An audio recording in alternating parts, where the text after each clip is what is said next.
Por que há tanta injustiça no mundo? Primeira parte. Comentário de Mari Persona. Isso começou lá atrás, né?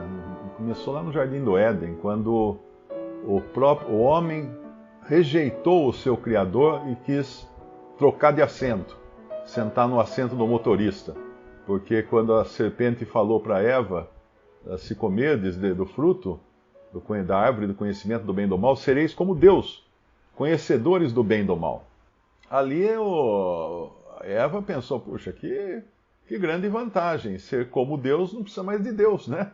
Então vamos partir para a autossuficiência não energética, não autossuficiência alimentar ou autossuficiência de qualquer outra coisa, mas autossuficiência de direção divina. Então tiramos Deus da direção e entra o homem na direção. Então isso que nós vemos hoje, o mundo como está, é um mundo dirigido pelos seres humanos. Não podia dar outra coisa, né? Só podia dar errado mesmo. Porque quando o ser humano rejeita a direção daquele que criou todas as coisas, daquele que tem sabedoria e conhecimento para dirigir as galáxias, ele vai querer o quê? Ele vai querer que dê certo a experiência? De jeito nenhum. Mas aí tem um homem que vai realmente tomar as rédeas do mundo, mas não é agora ainda. É esse mesmo homem, Jesus, que foi rejeitado, esse que foi feito por um tempo menor que os anjos, e agora está no céu, depois de cumprir a sua obra de redenção, de ter morrido por pecadores humanos. Alguém perguntou assim, olha, mas Deus não poderia perdoar Satanás? A resposta foi, sem derramamento de sangue não há remissão de pecado. Então Satanás não é humano, não tem sangue. Não tem ninguém que morreu por ele, então não poderia mesmo perdoar os anjos que caíram. Precisaria ter um sacrifício de um ser angelical, mas não dá para sacrificar um ser angelical porque anjos não morrem, não é? Mas então esse sacrifício de Cristo foi para os homens, os seres humanos. Então a pergunta não é por que pessoas boas sofrem. Para começar, o único bom que sofreu foi o Senhor Jesus. Nenhum outro bom sofreu, porque não tem outro bom. Ele próprio, conversando com aquele jovem no Evangelho, né? Ele fala para o jovem, não há nenhum bom que não seja Deus. Né? Ele já deu uma dica ali, o rapaz não pegou a dica. Ele estava diante do único bom, que é o Senhor Jesus Cristo. O único homem que veio ao mundo sem defeito, sem mácula, sem mancha, sem maus pensamentos, sem desejos impuros, sem violência no seu coração, sem nada. O único justo porque é Deus e homem. Não dá para entender isso, não queira entender, esqueça entender. Querer entender a divindade é que nem aquela historinha do menino que queria pôr a água do mar num buraquinho da praia. Lá ele pegava com a conchinha e transportava lá. Não cabe, entender não cabe. Então só existiu mesmo esse homem justo, esse homem sem mácula, sem defeito, sem pecado. Mas aí vem a grande parte da história toda. Aquele que não tinha pecado nenhum, ele quis se fazer pecado por nós. Ele quis assumir o nosso lugar. Ele quis ser vítima. Porque nós falamos hoje de vítimas, né? Quantas pessoas são vítimas de injustiças, de crimes, de tantas coisas? Jesus quis ser vítima. E ele se entregou nas mãos das suas próprias criaturas. Ele podia, num estalar de dedos ali, fazer desaparecer todo mundo. Ele podia descer da cruz, como gritavam para ele, desce da cruz, né? Se tu és o Filho de Deus, desce da cruz e creremos nele. Ai de nós se ele tivesse escutado a voz daqueles homens. Ai de nós. Por isso que é muito importante pensar que a voz do povo não é a voz de Deus, porque se ele tivesse descido da cruz, nós estaríamos todos perdidos. Não haveria um salvo. Nem aquele mais dedicado apóstolo teria sido salvo. Porque o Senhor teria interrompido o sacrifício que ele tinha que fazer pela humanidade. Morrer para tirar o pecado do mundo. Ele era o Cordeiro de Deus que tira o pecado do mundo. E levar também sobre si os pecados de todos aqueles que creem nele, que creram, que creem e que crerão nele. Ali na cruz ele fez essa obra. E Deus aceitou sua obra como? Ressuscitando dentre os mortos. E ele é assim também um exemplo para nós de que mesmo na pior situação que um crente possa passar, existe a glória da ressurreição depois. Não termina ali. Para um assassinado incrédulo, acabou tudo. Não tem mais chance, fecharam-se as portas da salvação, o lado que a árvore cair, aí ela ficará. Não sai mais daquela situação. Mas para o crente, o apóstolo Paulo falou, para mim o viver é Cristo, eu morrer é lucro. Então, como é que a gente podia falar? Tecnicamente falando, né? Tecnicamente falando, nada de ruim pode acontecer com um crente no frigir dos ovos, no fim da história. Né? Aquela frase é muito interessante quando a pessoa vai consolar outra e fala assim, não, mas fica calma, no fim vai dar tudo certo. Para um crente isso é verdade. Isso é verdade. Se não está dando certo é porque não chegou no fim. É só isso. Mas é verdade. A meta final do crente é estar com Cristo. Então, se nessa meta final vai ter uns solavancos de estrada, vai ter dor, vai ter doença, vai ter enfermidade, o que é isso perto de uma eternidade de bênção na presença de Deus, na presença de Cristo? A gente encontra muitas vezes pessoas perguntando, né, por que aconteceu isso? Porque tem um salmo que eu gosto muito, Salmo 119, versículo 71.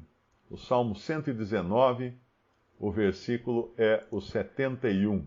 71, versículo 71. Foi-me bom ter sido afligido, para que aprendesse os teus estatutos. Ora, toda aflição para o incrédulo, ela é simplesmente perdida. Ele não encontra, a não ser que ele se converta, né? Através de uma aflição. Mas a aflição para o crente, ela nunca é perdida. Foi-me bom ter sido afligido para que conhecesse os teus estatutos. Existe um objetivo na aflição do crente. Sempre existe. Sempre existe. Eu já contei, não sei se foi aqui ou em outro lugar, que eu dormi na direção, na estrada, e a 120 por hora eu bati no guardrail. Pegou de lateral do carro, assim, no guardrail. Aí acordei, né? Claro, com aquele susto de... Aí na hora eu parei e falei, obrigado, senhor. Obrigado. Por quê? Porque eu não sei o que tinha lá na frente. Eu não sei o que tem na frente que o senhor me dá avisos como esse, de alguma coisa na minha vida que eu tenho que mudar. Nós temos que andar atentos. Quando acontece alguma coisa, nós temos que ficar atentos. Espera aí, o que o senhor está querendo me falar? Ele tem até uma mensagem para mim. Então, foi-me bom ter sido afligido. Porque se nós pensarmos no próprio exemplo do Senhor Jesus, tem um versículo lá em João, capítulo 12, João capítulo 12, versículo 24, que diz assim, na verdade vos digo, que se o grão de trigo caindo na terra não morrer, fica ele só. Mas se morrer, dá muito fruto. Quem ama a sua vida, perdê-la-á. E quem neste mundo aborrece a sua vida, guardá-la-á para a vida eterna. Então a nossa vida aqui, ela tem um objetivo, e esse objetivo deve ser para Deus. Porque o próprio Senhor Jesus veio com um objetivo a este mundo. E o seu objetivo era para a glória de Deus. Era glorificar a Deus. Só isso. E se o grão de trigo caindo na terra não morrer, fica ele só. Mas porque ele morreu, olha só, nós estamos aqui hoje. Você já pensou que você só está assistindo essa live porque Cristo morreu? Porque ele passou por toda aquela aflição na cruz? Porque ele foi rejeitado pelos homens, ele foi espancado, ele teve as suas barbas arrancadas, arrancaram os cabelos da face dele, ele foi curado de espinho, foi chicoteado com chibata romana, aquela chibata romana tem um nome, não lembro qual é, era feita com tiras de couro e bolinhas de ferro na ponta. Cada vez que batia, cravava uma bolinha de ferro, como se a pessoa tomasse um tiro de uma espingarda antiga, né, que não entra a bala, mas crava na pele aquilo. Então ele passou por tudo isso. E porque ele passou por tudo isso, nós estamos aqui hoje falando dele, falando de Cristo. Porque ele passou por tudo isso, a semente, o grão de trigo não vai ficar só. O céu vai estar cheio de trigo, né? de sementes benditas, aquelas que o semeador veio semear. Ele veio semear e ele vai colher agora, ele colhe os frutos, a sua colheita, né? Ele leva para o céu, recolhe nos seus celeiros todos os grãos que ele vai colher. Somos nós esses grãos. E quando nós vemos então a vida dos apóstolos, em Filipenses capítulo 1, Filipenses capítulo 1, tem uma passagem muito, muito interessante, que diz assim, no versículo 12, E quero, irmãos, que saibais que as coisas que me aconteceram foram horríveis, não deviam ter acontecido nunca.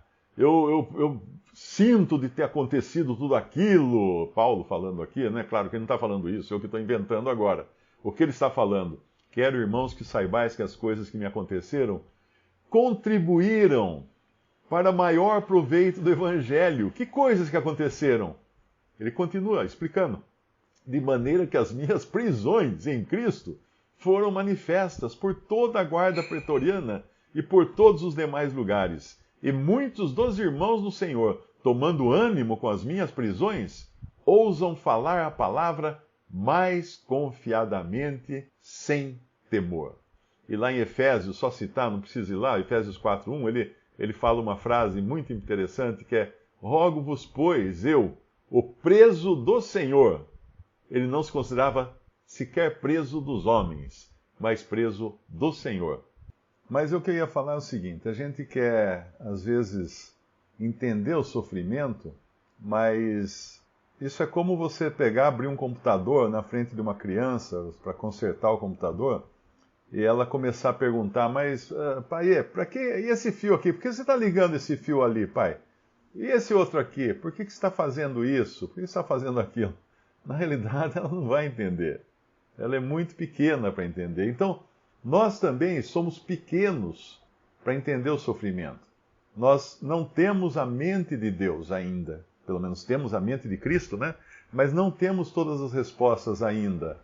Existe ainda uma necessidade de chegarmos à ressurreição, porque agora nós vemos como por espelho, né? Mas então veremos como as coisas são, a ele mesmo face a face. Então, a ideia de que a gente consegue entender já é falsa. Já é falsa. Nós não teríamos nem que esperar entender, nós teríamos que simplesmente nos submeter. Existe sofrimento? Existe. Por que comigo? Por que eu fiquei doente? Mas você poderia perguntar de outra maneira também. Quando vê outro doente, você poderia perguntar: por que não eu? Eu vi uma vez uma pessoa num velório, uma mãe, vendo o filho no caixão, e ela falava assim: por que Deus não me levou? Por que levou ele e não me levou? E interessante, porque algum tempo antes, bem breve antes, esse filho dela tinha se convertido a Cristo. E ela, aparentemente, não, né? Então, por quê? Por que eu, né? Por que ele? Por que ele primeiro e eu? Então, uma pergunta que a gente não consegue responder, pelo menos enquanto nós estivermos aqui neste mundo. Agora, tem alguns versículos que podem nos ajudar. Alguém até perguntou aqui por que Deus é tão vingativo? Por que Deus é tão vingativo, né? Ora, Deus, ele não é que ele seja vingativo, ele é justo. Ele é justo, ele não quer o pior para os seus. Ele quer sempre o melhor para os seus. Mas ele também cuida dos seus e ele vinga os seus. Por isso que lá em Romanos 13 fala assim: a mim pertence a vingança. Esse versículo tem 2 vezes no Antigo Testamento. Então, por isso que o cristão não deve se vingar a si mesmo, porque ele tem quem o vingue. Alguém pode falar assim: mas não, se ele é Deus, por que ele vinga? Você não falaria isso. Imagine uma mãe que teve a filhinha estuprada e morta por um facínora aí, por um cara maluco aí, e aí a mãe é entrevistada na TV pelo jornalista, e ela diz assim: não, tudo que eu desejo é que seja feita a justiça. Que justiça ela espera? Bom, ela espera que as autoridades encontrem o malfeitor, prendam ele, deem uma pena bem grande para ele, não é? E é isso que ela entende por justiça, essa justiça.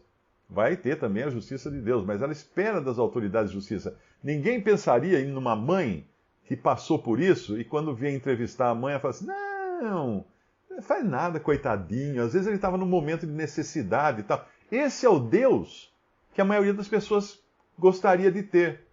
Um Deus assim, que passa pano em tudo. Um Deus tipo o jornalista de alguns jornais aí, né? Que passa pano na maldade quando lhes interessa. Não, Deus é justo. Deus é justo. Mas Deus é gracioso também, é misericordioso. Nós temos um Deus que ele é justo e ele é misericordioso. No lado da questão da salvação eterna do ser humano, ele tinha que ser justo. Como que ele tinha que ser justo? Tinha que castigar o pecador. Ele tinha que julgar o pecado e castigar o pecador. Porque senão não seria justo.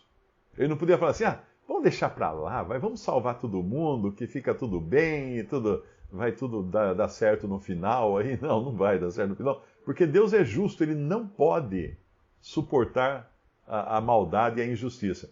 Mas ao mesmo tempo, esse mesmo Deus que é justo é misericordioso. Porque se ele não fosse misericordioso, ai de nós, nenhum de nós seria salvo. Porque nós temos o mesmo coração daquele estuprador da menininha que matou, que a polícia está procurando e tal. Nós temos o mesmo coração, porque do coração procedem, o Senhor Jesus falou, daí ele dá uma lista, os adultérios, os homicídios, toda sorte de mal. De que coração que ele falou aquilo? Do meu, do seu, do nosso. Não, eu nunca teria coragem de fazer um ato assim violento. Não, você nunca viu aí sair às vezes uma notícia que o cara matou a família inteira, e aí os vizinhos falam, nossa, mas ele era um homem tão bom, tão trabalhador, nunca fazia mal, nem uma mosca. Pois é, alguma coisa abriu a portinha do coração dele e saiu todo o lixo para fora, o esgoto, abriu a torneira do esgoto. Porque o coração do homem é mau. Do coração procedem os adultérios, os crimes, toda sorte de coisa ruim. Então Deus, ele queria salvar essa humanidade que tem esse coração, que herdou esse coração de Adão. Alguém fala assim, não, mas eu não tive culpa nenhuma. Eu nunca estive no Éden, nem passei perto, não sei onde fica o Éden. Não tem, no meu GPS não aparece lá o Éden, então não tenho nada a ver com o que aconteceu lá no Jardim do Éden. Não tem? Não tem? Você herdou o pecado. Herdou, você é herdeiro do pecado. Mas eu não escolhi ser herdeiro. Claro que não, você também nasceu filho de um grande homem rico, e no dia seguinte chegou o advogado na sua casa e falou assim, amigo, você herdou todas as coisas do seu pai. É tudo seu agora. Inclusive as dívidas, né? Herdou tudo. É tudo seu. Você sabe que um contrato, a dívida passa pro herdeiro, né? Então agora você é dono de tudo. Mas vamos esquecer as dívidas, vamos pensar só na herança das coisas boas. Você não iria sacar de vez em quando um dinheirinho daquela conta que o seu pai deixou para você de herança? Você iria. É normal que faça isso, né? Agora pensa bem. Você herdou o pecado de Adão e diz que não tem nada a ver com isso, né? Não tem, né? Tá. Mas você não sacou de vez em quando uma quantia de pecado para você gastar por aí, nas festas, né? Na sua vida, nas suas companhias, tal. Você não fez isso, não? Então você também, você é acusado de receptação, né? O seu pai era um traficante, enterrou a droga no quintal, e você, que nunca mexeu com droga e tal, mas de vez em quando, num momento difícil da vida, você vai lá, cavoca um pouquinho lá o quintal, tira uma droguinha, tapa a terra de novo para ninguém enxergar, e você está consumindo a herança sua. Então todos nós somos pecadores porque nós recebemos o pecado de herança, e não adianta porque não teve nenhum que falou assim, eu não vou usar da herança que eu recebi do meu avô. Vai, já usou. Vai e já usou. Visite Respondi.com.br. Visite também 3minutos.net.